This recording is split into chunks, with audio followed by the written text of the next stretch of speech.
আমাকে বলিয়া গেল শোনো এইটা হলো ভদ্র সমাজ আসে বলতেছে বৌদি তোমার মুখের ভাষা এত খারাপ কেন? হ্যাঁ, তো তুমি যদি ভাষা খারাপ করাই দাও তো ভাষা খারাপ করবে না? হ্যাঁ, ভাষা খারাপ করবে কিনা আমাকে এইদিকে বুঝাই যাচ্ছে, এইদিকে বের আসে নোংরা নোংরা ভাষা সরাসরি হবে। এই হবে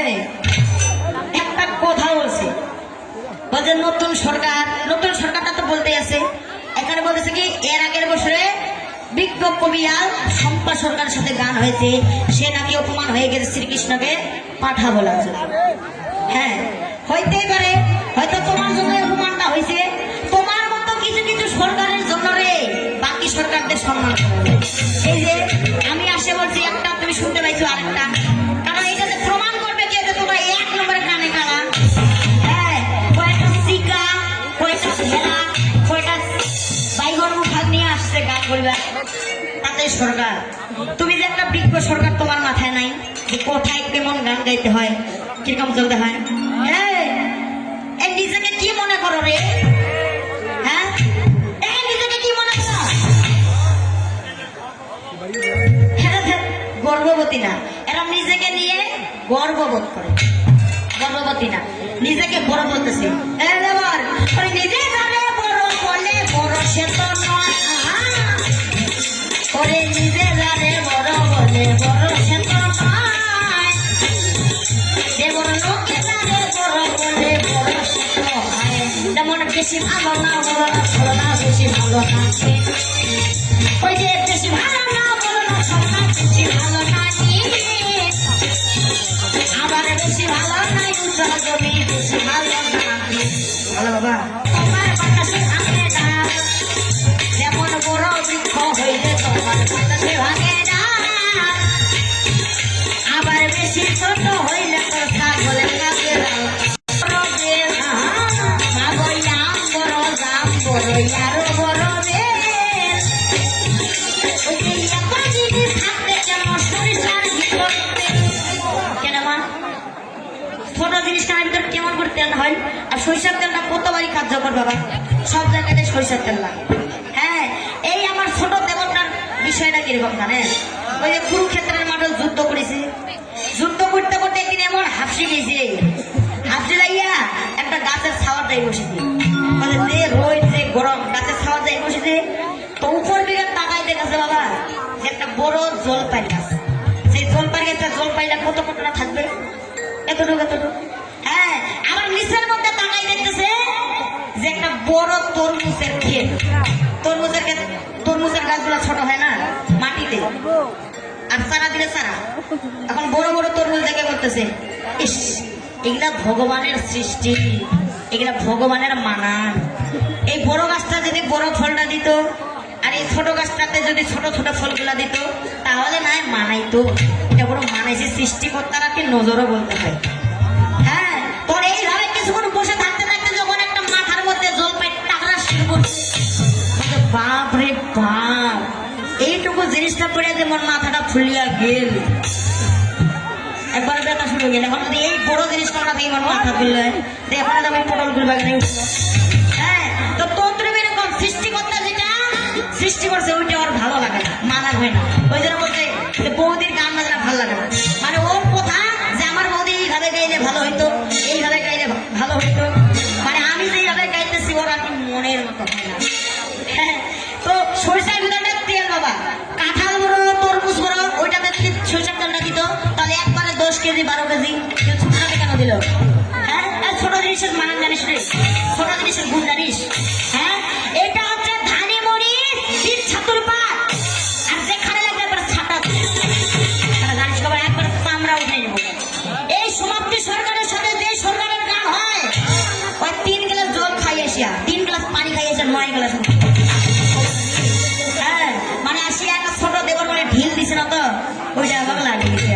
হ্যাঁ ওরা বলে কথা আলি পেতে সে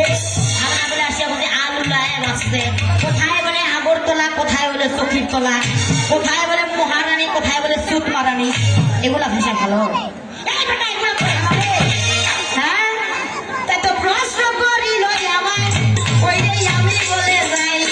সুন্দর করে প্রশ্নের উত্তর দিয়া যাবো ভাই ওই যে 21 হাতের কালি যখন শোনো দিয়া মন আরো হইল 14 হাতি ওই যে ওই যে আরো আছে 2টা হাতের ওই যে আমি বলে যাই 3টা 4টা হাতের শেষ বেশ নাই প্রশ্নটা কিরকম যে 21 হাতিয়া কালি আবার কোনটা আছে 14 হাতিয়া কালি কোনটা 3 হাতিয়া কোনটা 4 হাতিয়া হ্যাঁ তো আদেও কি মানে সবগুলার যদি হাতগুলো আলাদা আলাদা হয় মানে বেশি বড় বড় হয় তাহলে কি একই ফল হয় পূজা করলে নাকি একই ফল হয় না ও ক্লাস 1 এর প্রশ্ন করলে হবে এই যে প্রশ্নটা তুমি করলা মানে প্রশ্ন করতে যাচ্ছে একরকম আসে বলতেছে একরকম কেন জানেন এই বিষয়টা ওই যখন হয় তখন যেই টাইমটা বাইর করেছিল ওই কিন্তু মুখের নেল ফোটালা ফেলালাই ভুলে গেছে সেজন্য কইবা যাতে একরকম আসিয়া কথা একরকম হ্যাঁ আমরা ওমরামায় বলে ফজলি হানাবাসী করে ফল বলি তোমার বিষয়টা তো এরকম রে কইবা যাতে তরমুজ খা আর আসিয়া কথা তরমুজ খা কেমন তাহলে হবে খা আরে আমার মুখ নাই যে ঢুলিটা খা হ্যাঁ একটা কথা বলছিল যে আমার ঢুলির নয়ন ওর বলে সেই ঢুলি এটা আরে আমার ঢুলিটাকে আমি শান্ত করে রাখছি যদি উঠে তো লাঠি কাঁদে গেছিস তোমার কোটের ভিতরে একবার ঢুকাই দিবি আরে সাবধান হুঁশিয়ার বেশি বাড়াবাড়ি করবি না সাবধান হুঁশিয়ার করবি না সাবধান হুঁশিয়ার ওই যে 14 হাতের কালি দেখো আমি বলে যাই ওই যে ছাত্র এত ছোট্ট করে দেখা দিব ভাই ওই যে 14 হাত কালি বলতে শোনো মন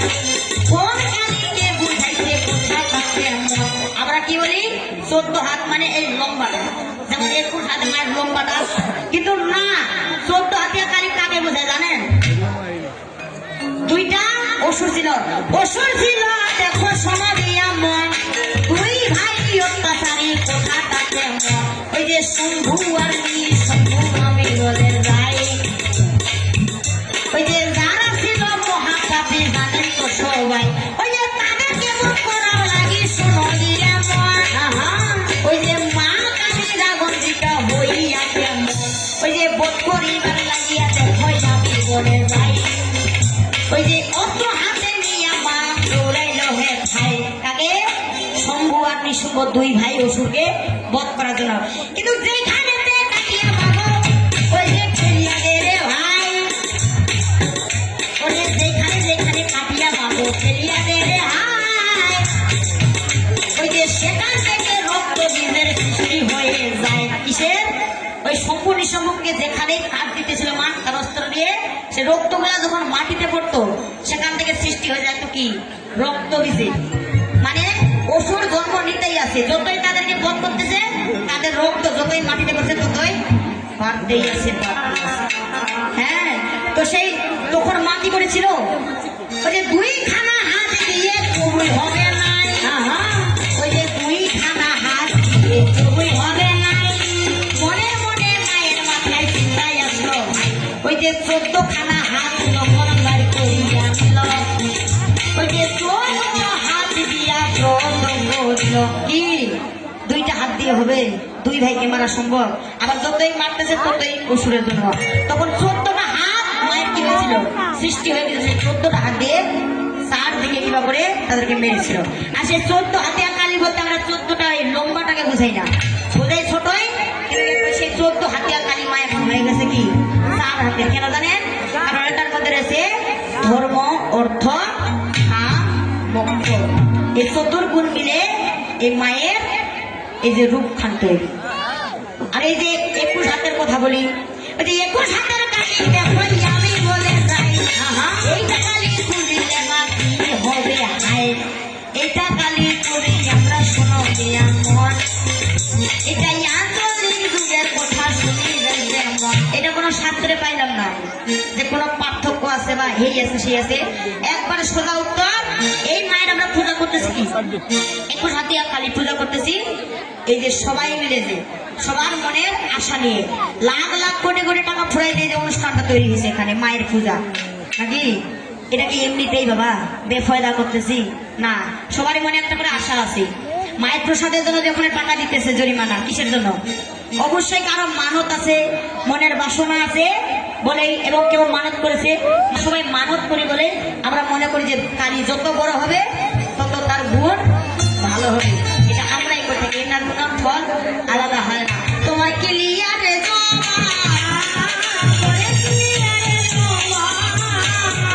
আমি রাখিলাম না কোনো অভাব,